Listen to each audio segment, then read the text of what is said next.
Sir, Staff Sergeant Montgomery reports. At ease. How you getting on, Montgomery? It's going well, sir. I have an assignment for you, Montgomery. So happens that over the few months you have left on your enlistment, you will get your chance to render some of your most valuable service to your country. I am assigning you to a casualty notification team. Sir? Captain Stone will show you the ropes. He is the expert.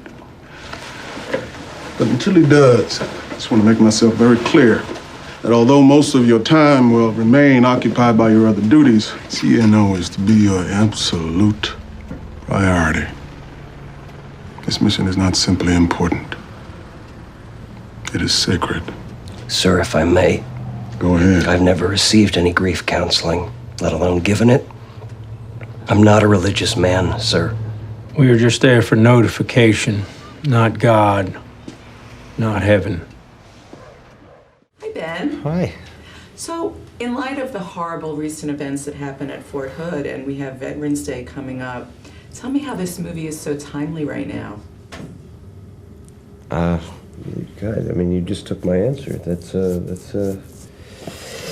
There's a potential of 40,000 more troops about to be sent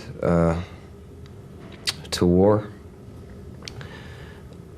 And the conversation of returning soldiers is not really happening. There's a lot of numbers, there are a lot of statistics, but there's very little human discussion about what it means to experience stateside the results of a very bloody mess.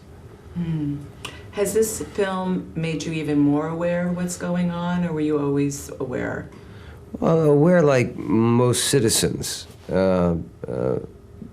but having the opportunity to spend time with soldiers, particularly over in Walter Reed Hospital in the amputee ward, it became this very... You can't get these pictures out of your head, and when those chilling numbers are brought out, it has a weight that you can't get it out of your mind. Tell me some of the shocking things there that still stay with you. Well, it's looking at boys and girls. I mean, they're children. These are kids who are enlisted for various reasons, but seeing them healing is it's really difficult. It's really difficult. They're tremendous. Our warriors are tremendous people, and they enlisted for many reasons. You know, deep-seated patriotism, trying to make Dad proud, get out of town, education. The conversation of politics very rarely comes up, and when it does, it's varied.